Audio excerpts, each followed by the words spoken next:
네, 반갑습니다. 1월 8일 금요일 마감 시황 전달해 드리도록 하겠습니다. 자, 이제는 3000포인트가 문제가 아닙니다. 3100도 문제가 아니죠. 3200포인트 갈 것인가. 자, 얼마 남지 않았어요. 3200도 지금 50포인트가 채 남지 않은 상황이 되어버렸기 때문에, 자, 이 정도 상승이 과연 정상인 것인가, 이런 걱정도 좀 들거니와, 그 다음에 3200포인트를 과연 넘어갈 수 있겠는가, 여기에 대한 그런 의문점들이 좀 들기 시작했습니다. 그래서 이 무서운 상승세 과연 어떻게 봐야 되는지 알아보도록 하겠고요. 자, 오늘 이 무서운 상승세의 주인공은 바로 외국인입니다. 외국인은 무려 1조 6천억 순매수했습니다. 그동안 팔아먹었던 거 그냥 막 한풀이 하는 것처럼 막 사들였죠. 니들이 이렇게 했어? 그러면 내 실력을 보여주겠어. 뭐 이런 것 같은데, 일단 외국인들이 들어오게 되면 시장에 저적은 없다고 말씀드렸어요. 근데 너무 쏠림 현상이죠. 지금 코스피 시장으로 너무 쏠려 들어가다 보니까 오히려 코스닥은 마이너스가 나와버렸습니다. 그래서 중소형주들의 성적은 오늘 별로 좋지 않았을 거예요. 하지만 대형주들 움직임도 어마어마했죠. 뭐 현대차부터 시작해가지고요, 현대 위아, 현대 모비스, 그 다음에 뭐 만도 같은 경우 뭐 자동차 부품들이 강하게 올라갔고요. 삼성전자, 하이닉스도 모두 다 신고가 경신하게 되면서 마무리를 딱 지어놨습니다. 자, 이 정도 상황이라면은 뭐 시장이 뜨끈뜨끈하다 이렇게 볼 수밖에 없겠고요. 뜨끈뜨끈한 정도가 아니라 막 활활 타오른다, 뜨거, 이렇게 밖에 이야기할 수밖에 없는 상황이 된 것 같아요. 그래서 삼성전자는 이제 드디어 말로만 듣던 9만전자에 등극하는 순간이고요. 10만전자 갈까, 이제 이런 뉴스들이 나오게 될 것 같아요. 9만전자로 넘어섰기 때문에 10만전자 가겠느냐, 그 다음에 하이닉스 14만 닉스 되겠느냐, 네, 이렇게 얘기가 나올 것 같고요. 장이 이렇게 좋을 때 사실 소외되어 있으면 안 되거든요. 삼성전자, 하이닉스, 그 다음에 현대차, 현대 위아, 현대 모비스, 뭐 SK이노베이션, 이런 잘 가는 종목들은 무조건 들고 있으셔야 돼요. 그래서 그런 것들에 대한 이야기들도 같이 해드리고요. 앞으로 주도주의 흐름이 또 어떻게 바뀔 것인지, 또 우리가 어떻게 대응을 해야 되는지에 대해서도 설명을 드려보도록 합니다. 차트 보도록 합니다. 네, 차트상에서 보여지는 부분을 보면 일단 종합주가지수가 3.97% 올랐습니다. 근래 보기 드문 상승이에요. 그리고 120포인트나 올라갔기 때문에 현재 이런 정도의 상승이 과연 정상인가라는 것에 대한 의문점이 좀 생겨요.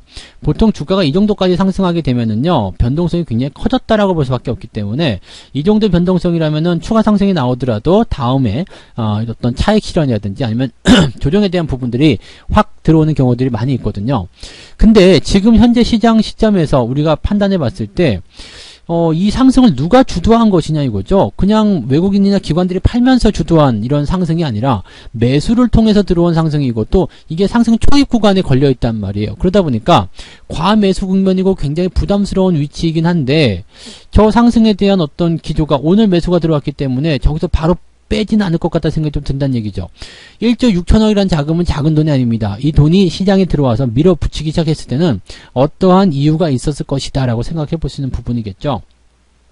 경기 회복에 대한 강력한 기대감이 있다, 이렇게 생각하시는 게 맞아요. 그렇기 때문에 지금 이머징 마켓 쪽으로 자금이 막 들어오게 되는 거고, 오늘 아침 시황 들어보신 분들은 아시겠습니다만 국채금리가 상승했다라는 거, 안전자산에서 위험자산 선호 현상으로 바뀌고 있다라는 거, 외국인들이 더 강하게 들어올 수밖에 없다는 거, 이런 내용들을 우리가 확인해 볼 수 있는 내용이다라고 보시면 되는 거죠. 그래서 이런 포인트들을 이제 지속적으로 끌고 갈 수 있는 그런 상황이 되는 부분이기 때문에 현재 시점에서는 일단 올라가고 있는 것 걱정스럽고 두렵고 막 그러신 마음이 들 수도 있을 것 같아요. 올랐는데 무서워, 뭐 이런 부분 생각하실 수 있겠지만은 일단 가는 동안은 계속 즐기셔야 됩니다.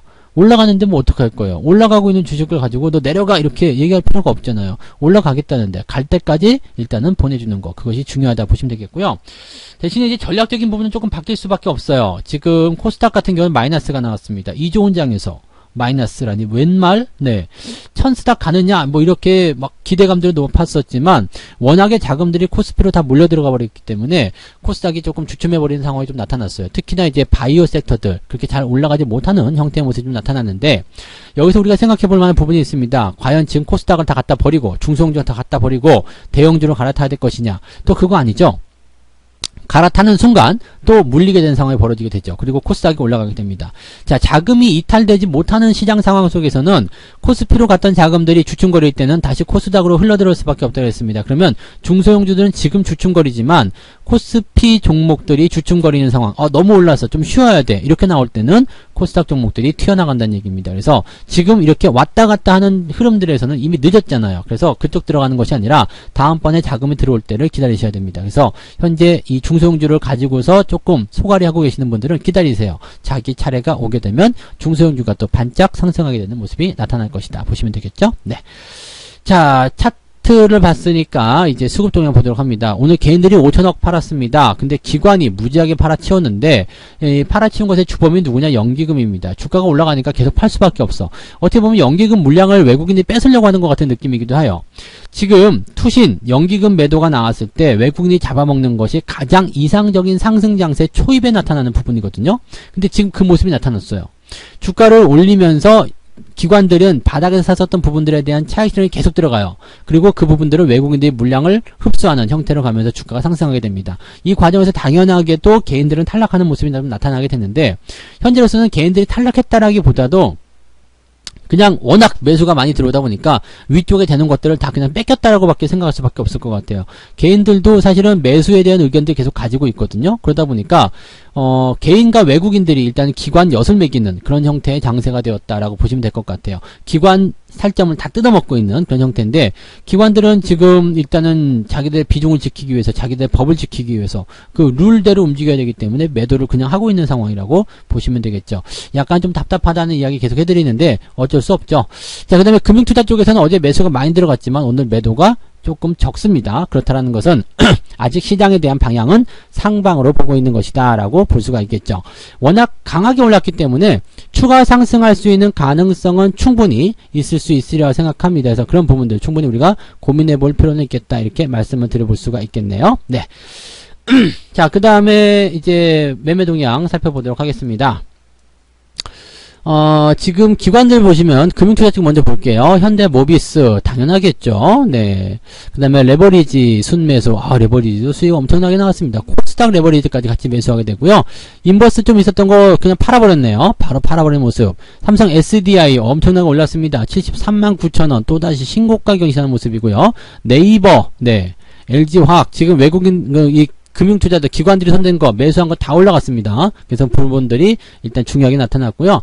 삼성전자하고 하이닉스 쪽에서 매도가 좀 나왔지만은 뭐 연기금에서도 매도가 나왔겠죠. 당연히 네 이쪽에 매도 나왔지만 오늘 외국인들이 다 쓸어버렸을 겁니다. 삼성전자 어마어마하게 사들였죠. 6천억 순매수. 그 다음에 하이닉스도 어딘가에 있을 거예요. 지금 하이닉스에 대한 부분들 원래 하이닉스 같은 경우는 그동안 워낙에 많이 사놨기 때문에 뭐 매수에 대한 부분들이 많지는 않다라고 볼 수도 있겠는데 여기 있네요. 네, 네 번째, 다섯 번째에 있습니다. 그래서 700억대 순매수, 카카오, 현대차, 네이버 순매수 들어가면서 강하게 이 시총 상위권 종목들을 통해서 주가를 끌어올리는 모습이고요.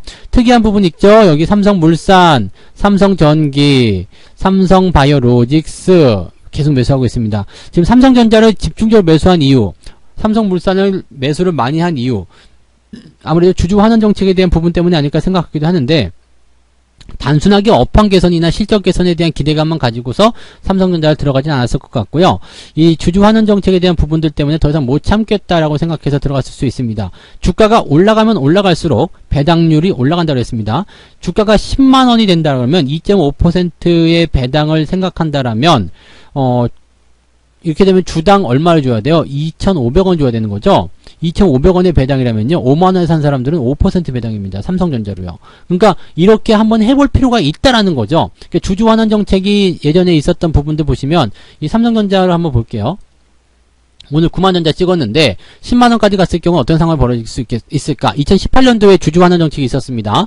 자, 잘 보시면 2017년도에도 16년부터 아주 그냥 죽도록 올라갔죠. 엄청나게 올라가고 나서 주주 환원 정책이 결정이 되면서 배당률이 결정이 되는데 만약에 2만원대 산 사람들이라면 이 당시에 지금 주주 환원 정책 생각했을 때 2.5% 55,000원에 2.5%면 계산 한번 해보시면 어느 정도 배당을 받아 먹었는지 나오게 될 겁니다. 그러면 지금 같은 경우는 마찬가지겠죠. 여기 5만원대 55,000원대 매수한 세력 그런 물량들이 많을 텐데 이게 10만원이 됐을 때 11만원이 됐을 때 주주 환원 정책을 통해서 얼마만큼 뭐 배당률이 높아질 것인지 이 부분 보시면 되는 거거든요.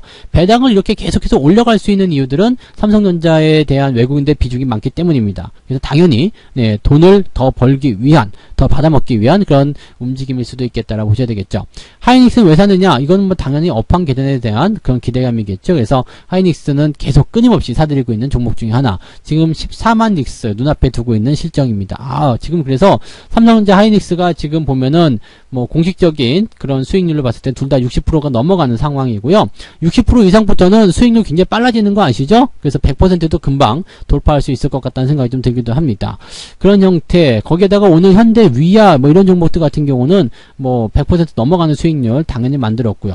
그 다음에 SK 이노베이션도 오늘 80%대 이상 수익률 기록하면서 추가적인 100%대 수익을 만들 수 있는 종목의 후보로 올라가 있는 상태가 됐습니다. 뭐 종목들 흐름도 굉장히 좋습니다. 그래서 대형주들이 가지고 있는 이런 포지션들이 너무나 좋기 때문에 현재 시점에서는 대형주가 없으면 조금 소외를 느끼실 수 있겠다라는 판단이 좀 듭니다. 그래서 그런 부분들이 있고요. 뭐 LG전자 개인들이 좀 사들인 종목들, SK 하이닉스 같이 샀네요. 근데 인버스를 사요. 조정이 나올 거다라는 생각으로 해서 인버스를 지금 또 많이 사셨다. 그것도 곧버스죠. 이 곧버스에 대해서 이야기가 굉장히 많은데 주가가 올라가 버리면 또 큰일 나는 거거든요. 네, 지금 보시면 이 곧버스 한번 볼게요. 어떤 식이냐면 주가가 오늘 9% 하락했습니다. 그러니까 지금 보시면은 계속 물타기를 통해서 엄청나게들 많이 사들이고 있는 상황이긴 한데 주가가 계속해서 하락만 하고 있기 때문에 어떻게 돼요? 손실이 눈덩이 좀 커졌겠죠. 마이너스 63%인데 지금은 마이너스 한 70%까지 빠졌겠네요. 그렇게 사야 된다라면 이건 답이 안 나온 상황입니다. 원금 복구가 안 돼요. 그래서 이런 것들 그냥 매매하실 이유가 없고요. 지금 시점에서는 일단 시장이 하락을 해야 될 이유가 전혀 없거든요. 하락을 해야 될 이유가 없는 상태에서 이렇게 인버스 쪽에 투자한다는 것은 좋은 투자가 아니라고 보시면 되겠습니다. 근데 개인들은 왜 자꾸 여기다가 집중을 하는지 모르겠는데 언젠간 올라가겠지라는 부분들이 결국에는 큰 부메랑으로 돌아와서 안 좋은 상황을 만들어낼 수 있다는 것을 꼭 주목하셔야 될 것 같습니다. 자, 그런 정도로만 보시면 되겠습니다. 뭐 일단 시장 자체가 워낙 좋기 때문에 네, 시장에 대한 부분들 걱정 덜어놓고 주말 편하게 쉬어달라 이 말씀 드릴 수 있겠고요. 또 한 가지는 지금 대형주에 집중이 돼야 되는 모습이기 때문에 대형주가 없는 분들은 소외감을 느낄 텐데 대형주가 없어도 소외감 느끼지 마시고요. 중소형주에서 갈아타고 올라오지 마세요. 이미 급등한 종목들 따라가는 거 아니고요. 이미 중소형주들 쪽에서도 준비가 끝난 종목들은 대형주가 조금 쉬어갈 때 걔네들이 먼저 또 치고 나가는 모습이 나올 겁니다. 제자리를 지키는 거 정말 중요하니까요. 혹시라도 네, 급등주 보면서 급등한 모습을 보면서 따라가야 되겠다 생각하시면서 들어오시면 정말 그런 매매들은 손실을 계속 키울 수밖에 없는 상황이 되기 때문에 반드시 주의를 좀 해주시기를 부탁드리겠습니다. 자, 그래서 오늘 여기까지 이야기 해드리고요. 네, 주말장이니까요. 주식 걱정 싹 잊어버리시고 편안하게 좀 쉬시면 좋겠습니다. 가끔씩 보면 이제 요즘에 주식이 워낙 좋아가지고 주말 싫어요. 맨날 주식 열게 해주세요. 매매하고 싶어요. 이런 분들 계시는데 그러지 마시고 잘 쉬어야지 또 좋은 일이 생기는 겁니다. 뭐 옛날에는 토요일날도 오전에 장 열리고 그랬었는데 지금은 그런 거 없잖아요. 그러니까 휴일은 꼭 지키셔서 푹 쉬시고 다 잊어버리세요. 힐링을 많이 하셔야지 다음에 싸움할 때 또 주식 거래가 시작될 때 그럴 때 또 즐거운 일이 생기게 됩니다. 정신 바짝 차리셔야 되니까 주말 동안에 느슨하게 쭉 쉬시면서 돈 세시면 될 것 같아요. 그죠? 돈 세시다가 한번 주무시면 좋을 것 같습니다. 요즘에 수익 잘 나와서 정말로 축하드리고, 네, 이런 좋은 기운들 계속적으로 이어갈 수 있었으면 좋겠습니다. 여러분들 모두 한 주간 고생 많으셨고요. 편안한 주말 보내시기 바랍니다. 저는 내일, 종목 진단으로 다시 오면 되겠죠? 내일 아침에 만나도록 하죠. 네, 고맙습니다.